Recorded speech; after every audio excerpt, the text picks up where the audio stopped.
Eh bien, Michel, je vous propose aujourd'hui une réflexion sur l'intelligence en politique.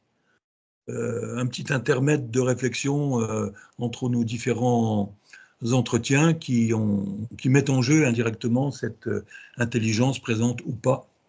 Alors, vous évoquez régulièrement ce déficit de niveau, on va dire ça pour rester correct, de la plupart des politiques de ce pays, sans omettre le niveau, en apparence du moins, des représentants du peuple avec les spectacles régulièrement offerts à l'Assemblée nationale.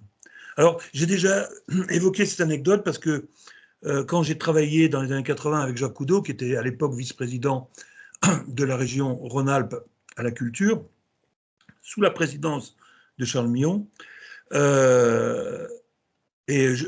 Jacques Coudot, pour le situer, à qui l'on doit la Villa Gilet, donc, qui est un centre culturel international fondé à Lyon. Alors il m'avait dit un jour, dans le cadre d'un repas, tu sais, le pire handicap pour un politique, c'est l'intelligence. Alors effectivement, il disait ça, lui, fin des années 80. Alors, est-ce que l'intelligence s'arrête à Mitterrand? Les Français jugeront. Voilà, alors, quelle est votre analyse, Michel, sur cette intelligence qui serait en déficit aujourd'hui? Je crois que s'interroger sur l'intelligence en politique, c'est s'interroger préalablement sur la démocratie et se demander s'il y a un croisement positif entre démocratie et intelligence. Et pendant que vous présentiez le sujet, je réfléchissais à la démocratie grecque, qui me paraît finalement être une démocratie exceptionnelle, dans la mesure où c'était une démocratie d'abord sur un petit territoire, le territoire de la cité, et c'était une démocratie que j'appellerais presque élitaire, parce que c'était la démocratie des citoyens, d'où était exclue toute une grande partie de la population, donc tous ceux qui n'avaient pas la qualité de citoyen, les femmes naturellement, les jeunes, hein, jusqu'à un certain âge. Donc on avait presque une démocratie aristocratique, alors aristocratique au moins par les esprits. Or, ce que je crains, c'est que la démocratie soit associée davantage à la médiocrité, et notamment la médiocrité des gouvernants.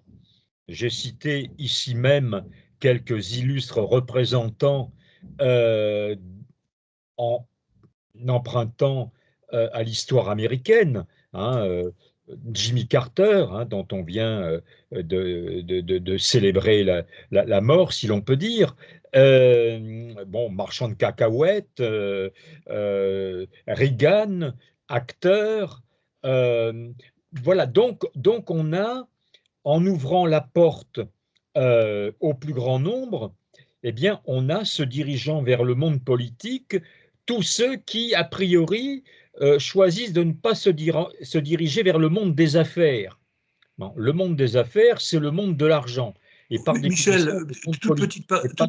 toute petite parenthèse, Michel, pour aller dans votre sens, concernant les États-Unis, si Arnold Schwarzenegger avait eu la nationalité américaine, il aurait été élu président des États-Unis aussi. Voilà, on a un autre exemple. Donc, je pense que les personnages illustres de nos régimes politiques, euh, j'ai presque envie de dire, sont des exceptions par rapport à cette dynamique démocratique qui pousse vers le médiocre et non pas vers le meilleur. D'où le fait que j'ai parlé un jour d'aristocratie des esprits. Voilà peut-être d'ailleurs un beau défi pour notre démocratie, c'est de réinstaller une aristocratie non pas sociale, mais une aristocratie mentale, intellectuelle. Alors ça, évidemment, ça concerne le personnel politique, mais également le personnel intellectuel. Et j'aurais même envie de dire le personnel de la recherche, dont le niveau aussi n'est pas nécessairement un niveau grandissant, mais un niveau qui s'abaisse au fil au fil des ans. Et c'est vrai en particulier pour la sociologie. Voilà, alors est-ce qu'il n'y a pas une fatalité qui pèse sur la démocratie Oui, qui Michel, serait... là vous avez pris l'exemple des États-Unis, mais considérons la France. On a eu quand même jusqu'à François Mitterrand, et peut-être même un peu après Jacques Chirac, un personnel politique, y compris ministériel, qui avait quand même un certain niveau. Ça s'est effondré à partir de Sarkozy, on va dire.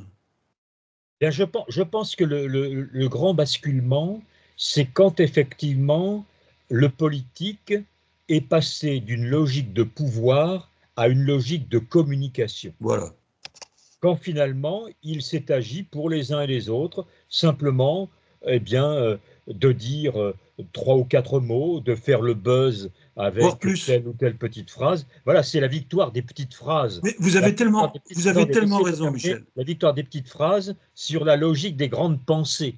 Voilà, mais vous avez tellement raison. Et ça implique même une définition de l'intelligence. Il y a une définition de l'intelligence pour des gens comme Giscard, pour Pompidou, pour Mitterrand, encore pour Chirac. Et puis à partir de Sarkozy, je dirais que l'intelligence, moi c'est une définition que j'ai trouvée pour l'intelligence présumée de Macron, c'est hypermnésie et le sens de la tchatch.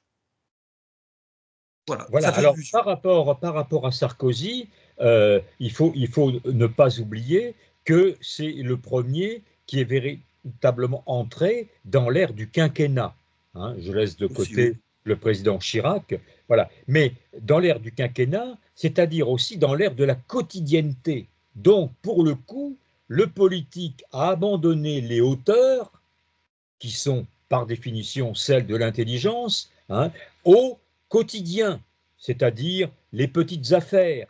Euh, bon, ce qui était de l'ordre du Premier ministre dans notre Cinquième République, hein, la gestion des affaires intérieures, les petites affaires, comme aurait dit De Gaulle, par rapport aux grandes affaires. Et on voit bien d'ailleurs que dans la politique de M. Macron aujourd'hui, il se replace au niveau des grandes affaires, les affaires internationales, et qui touchent aussi la défense, qui sont quelque part toujours dans l'esprit de notre démocratie, les grandes affaires, voilà, celles qui nécessitent de mobiliser un minimum de pensée. Alors, malheureusement, même dans les grandes affaires, la pensée, a déserté les esprits de ceux qui nous dirigent. Voilà, donc il y a tout un ensemble de facteurs, hein, qui font que finalement, on a probablement, alors je vais dire même sûrement, le personnel politique le plus médiocre qu'on ait jamais connu, en France, mais également à l'étranger, parce que On est bien les d'accord. démocraties, les démocraties étrangères ne sont pas mieux loties que les nôtres. Alors, il y a pas que les États-Unis, hein, il y a d'autres pays également qu'on pourrait mentionner. Dans ce que me disait Jacques Oudot à l'époque, que l'intelligence pouvait être un handicap pour une carrière politique, ça n'a pas été, je pense, jusqu'à Mitterrand, mais enfin, force est de constater qu'il avait raison quand on voit la carrière politique de gens qui étaient intelligents au sens ancien du terme, au sens de l'intelligence des anciens politiques qu'on a cités, des gens comme Chevènement, des gens comme Séguin, des gens comme Rocard, qui ont tous échoué Bah, politiquement. je vais vous donner une petite anecdote personnelle qui me ramène au temps où j'étais conseiller jeunesse de Marie-Georges Buffet. Donc c'était en 1997-1998. Et donc j'étais chargé de préparer un certain nombre de discours de la ministre, voilà, et de mettre un peu de sens derrière les décisions qui allaient être prises. Voilà. Et un jour, bah, j'ai constaté que je devais mettre un peu trop de sens, ce qui m'a valu la remarque euh, du chef de cabinet euh, me disant, on n'est pas là pour penser. Il avait tout résumé. Voilà. Il avait tout résumé. On n'était pas là pour penser, on était là pour communiquer, même si on n'était pas quand même engoncé trop dans cette logique de la communication, mais ça Oui, c'était le commençait, début, hein, il y c'était a le une trentaine début. d'années. C'était le début de la dégénérescence de la politique vers la communication pure. Voilà, mais le mot penser, c'est le mot important, parce que l'intelligence est nécessairement associée à des idées, hein, et les idées peuvent dessiner, fort heureusement, une pensée. Il y a eu les idéologies, hein, qui étaient une organisation de pensée politique.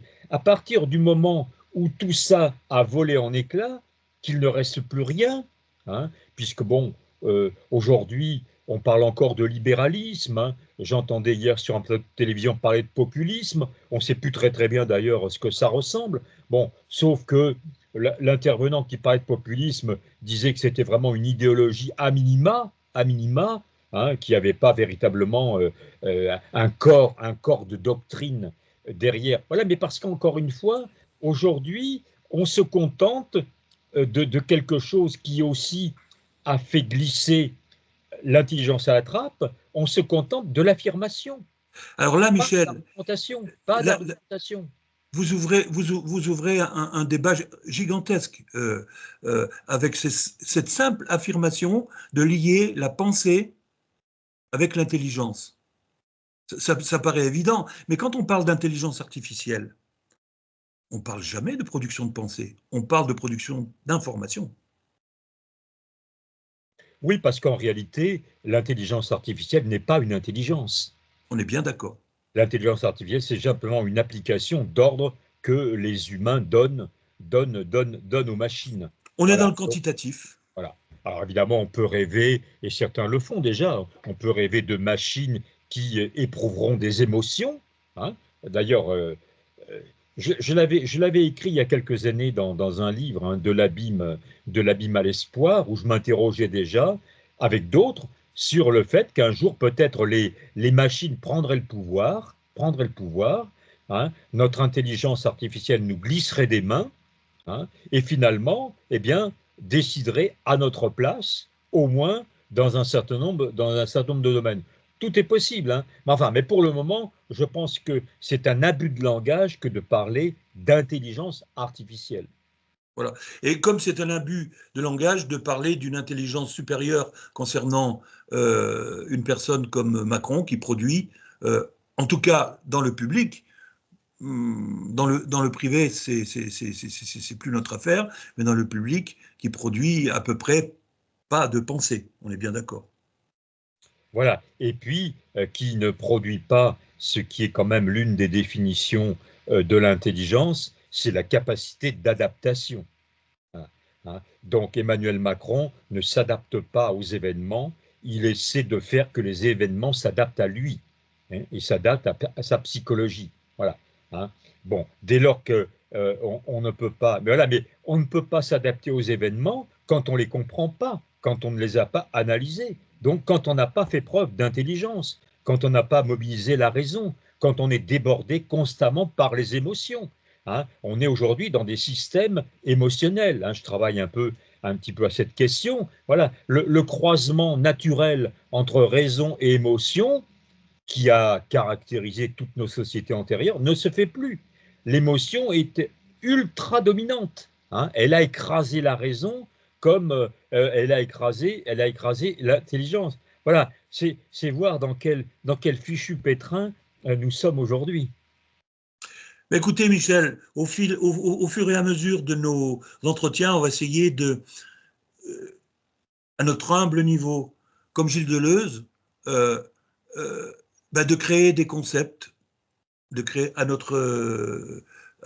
dans nos possibilités de créer des concepts, particulièrement vous, au niveau de votre analyse sociologique, pour essayer de comprendre ce monde et puis de donner à tout à chacun la possibilité de lire un petit peu entre les lignes plus facilement.